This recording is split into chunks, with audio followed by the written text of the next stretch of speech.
Breaking news mga kababayan, 4 na isla ng Pilipinas, ipamimigay na sa China.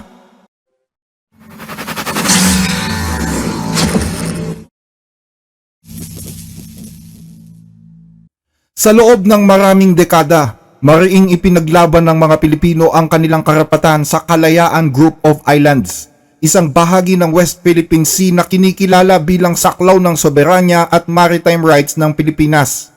Hindi ito simpleng usapin ng teritoryo. Ito ay laban para sa pambansang dignidad, kabuhayan ng mga mangingisda at kinabukasan ng susunod na henerasyon. Sa harap ng patuloy na pag-aangkin at agresibong galaw ng China, umabot sa pinakamataas na antas ang paninindigan ng Pilipinas ng isampa ng pamahalaan ang kaso laban sa China noong 2013 sa isang International Arbitration Court sa The Hague. Layunin nitong hamunin ang tinatawag na 9-dash line ng China na sumasaklaw sa halos buong South China Sea, kabilang ang mga isla at bahura sa loob ng Exclusive Economic Zone ng Pilipinas. Noong 2016, naglabas ng makasaysayang desisyon ang Arbitral Tribunal na pabor sa Pilipinas. Malinaw na nagsasabing walang legal na batayan ang malawak na pag-aangkin ng China at kinilala ang karapatan ng Pilipinas sa mga yamang dagat sa loob ng kanyang EEZ, kabilang na ang mga bahagi ng Kalayaan Group of Islands. Kasabay nito, patuloy namang ginampanan ng Philippine Coast Guard ang papel nito sa aktwal na pagtatanggol sa soberanya ng bansa. Sa kabila ng mga pananakot, water cannon attacks at mapanganib na maniobra ng mga barko ng China, nagpatuloy pa rin ang PCG sa resupply missions, pag-e-escort sa mga mangingisdang Pilipino at pagdodokumento ng mga insidente para ipakita sa buong mundo ang nangyayaring pang-aabuso sa West Philippine Sea. Hindi rin tumigil ang pamahalaan sa diplomatikong hakbang gaya ng paghahain ng mga diplomatic protest, pakikipag-ugnayan sa mga kaalyadong bansa at paulit-ulit na paggiit na ang desisyong pabor sa Pilipinas ay final at binding sa ilalim ng international law. Pero sa kabila ng mahabang pakikipagbaka, mga sakripisyo at pagsusumikap ng pamahalaan na itaguyod ang karapatan ng ating bansa sa mga pinag-aagawang isla, tila nagulantang ang buong bansa sa naging pahayag ni Senator Rodante Marcoleta. Isang pahayag na ikinataas ng kilay ng marami, ikinasama ng loob at hindi inaasahan ng iba.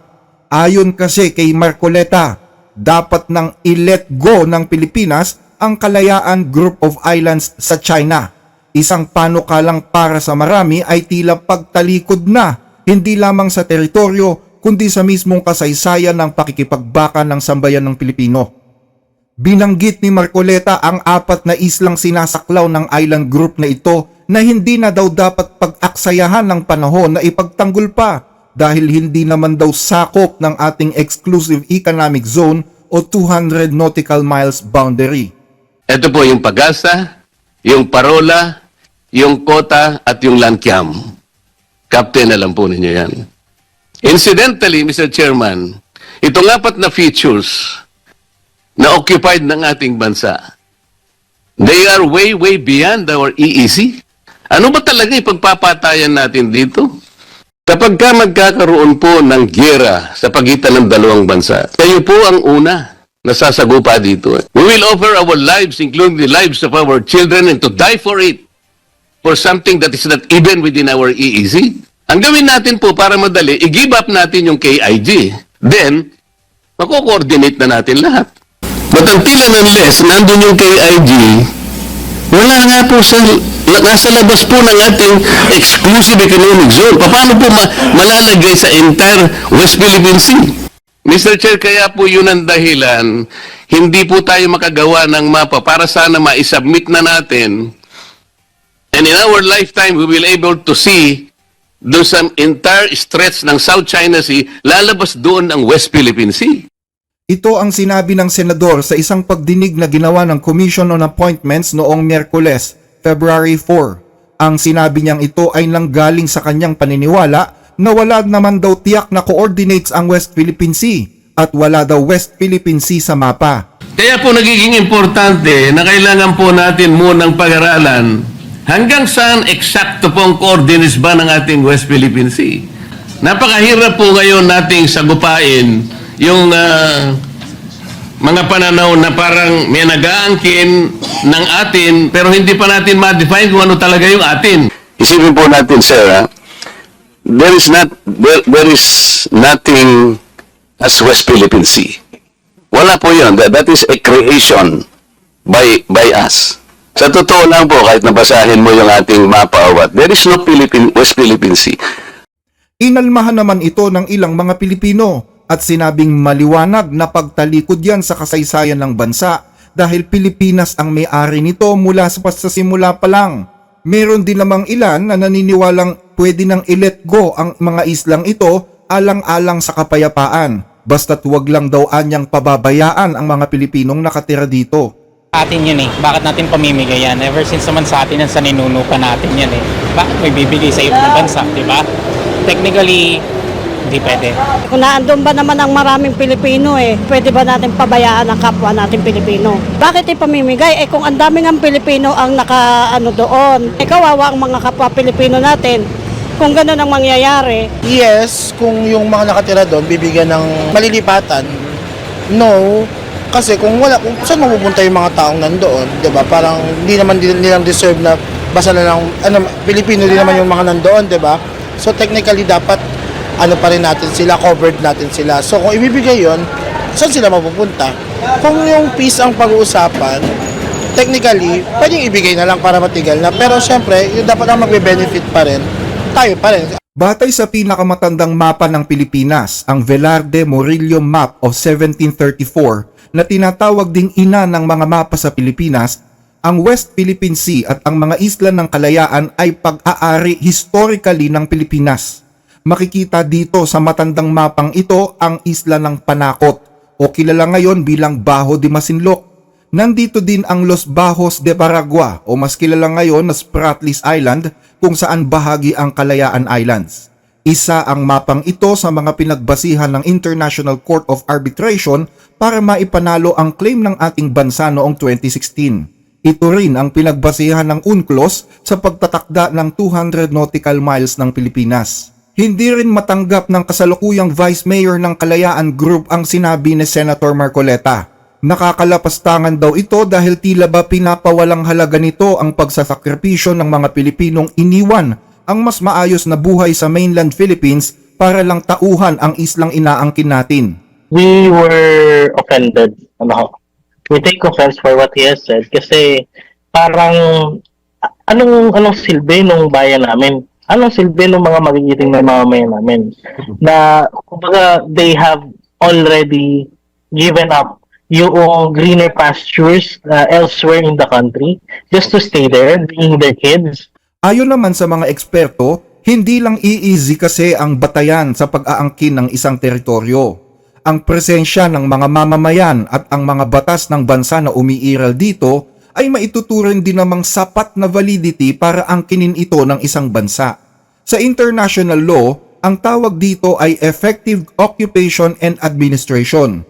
Valid ang claim kung sa isang isla ay may aktwal na pamahalaang namamalakad, may mga Pilipinong nakatira, may paaralan, health center, military camp at mga pasilidad ng gobyerno. Ang mga elementong ito ang nagsisilbing matibay na ebidensya ng soberanya ng isang bansa sa isang partikular na lugar. Ang Kalayaan Group ay binubuo ng 7 isla at 2 bahura na nasa ilalim ng Palawan Provincial Government. Meron itong 88 hectares na land area kaya ito ang pinakamalaking municipality sa buong Pilipinas.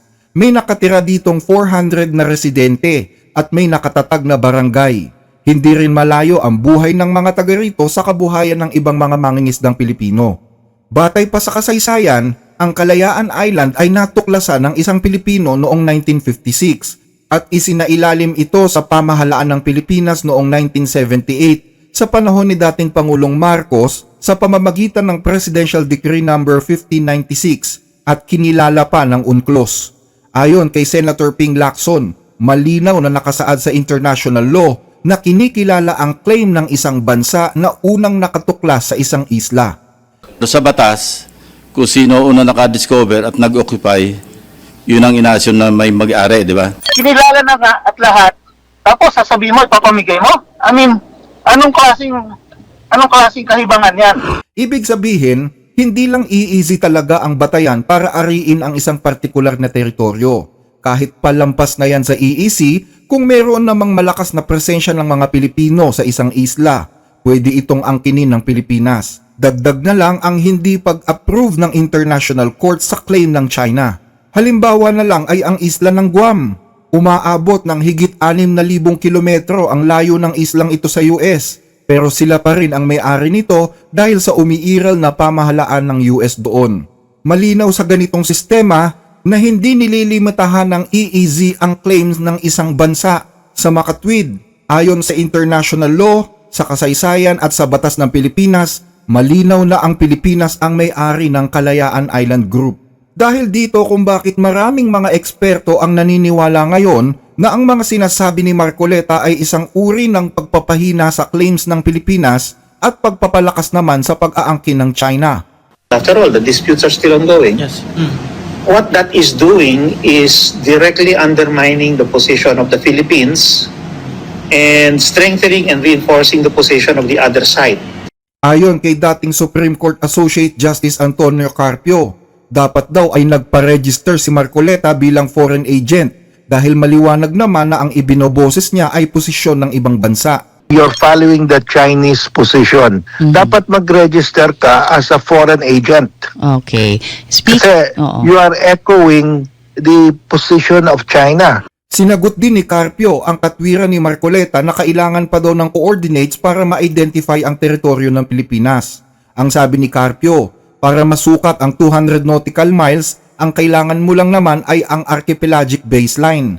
Mula daw sa mga baseline na ito, malalaman mo na kung hanggang saan ang limit ng iyong 200 nautical miles gamit ang satellite GPS. Hindi na daw kailangan pa ng coordinates ayon sa international law dahil batay sa UNCLOS, kapag ang isang bansa ay mayroong coastline, ang coastline na yon ang magsisilbing continental shelf at ang continental shelf naman ang magsisilbing exclusive economic zone. Hindi kailangan ng coordinates o anumang batas para magtakda kung ano ang EEZ ng isang islang may nakatirang mga tao. Dismayado din si Senator Erwin Tulfo sa sinabi ni Senator Marcoleta.